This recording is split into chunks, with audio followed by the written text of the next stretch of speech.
Magandang araw po sa ating lahat para po sa ating Bible Knowledge of the Day ngayong June 13 ng Sabado po.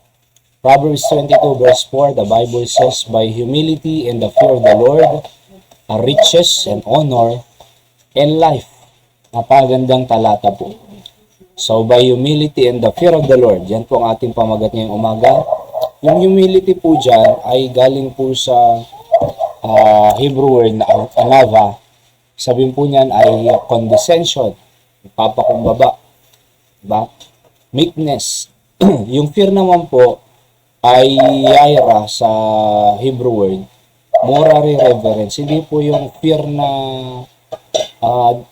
takot na yung nakakatakot, kundi reverential fear po yan.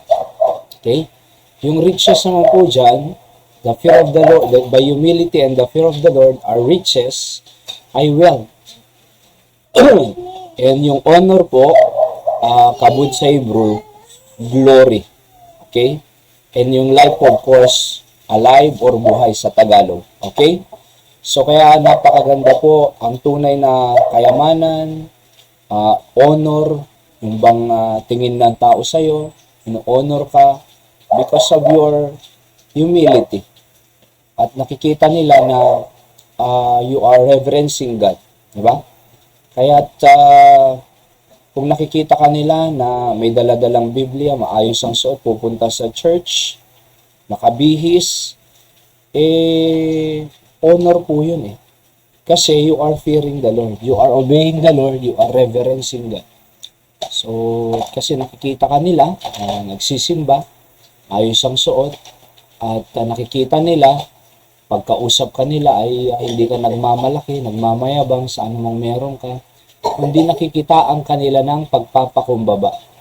And because of that, sabi ng Bible dito, yan ang kayamanan mo. Diba?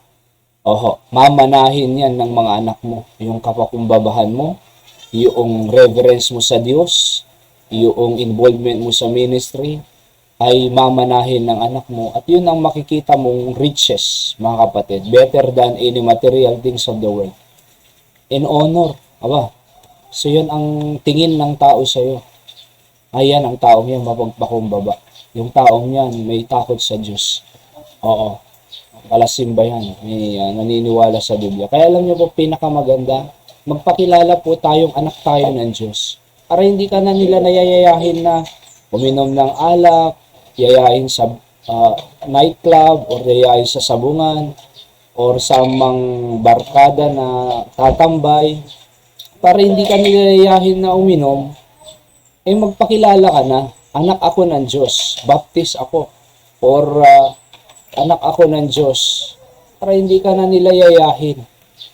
Diba? So, honor yun eh.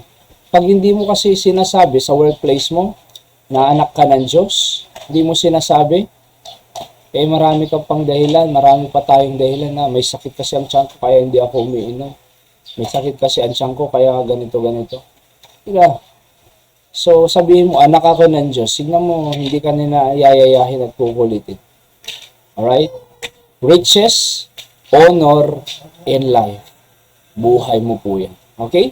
Sa ating pong principles of the day, your humility brings honor and glory. So keep humbling ourselves. Po. Statement number 2. True riches come from your reverence for God. Okay? Yan po ang tunay na kayamanan, yung tayo po ay may respeto sa ating Panginoon. Gandang araw po sa ating lahat. Yan po ang ating Bible Knowledge of the Day. God bless you.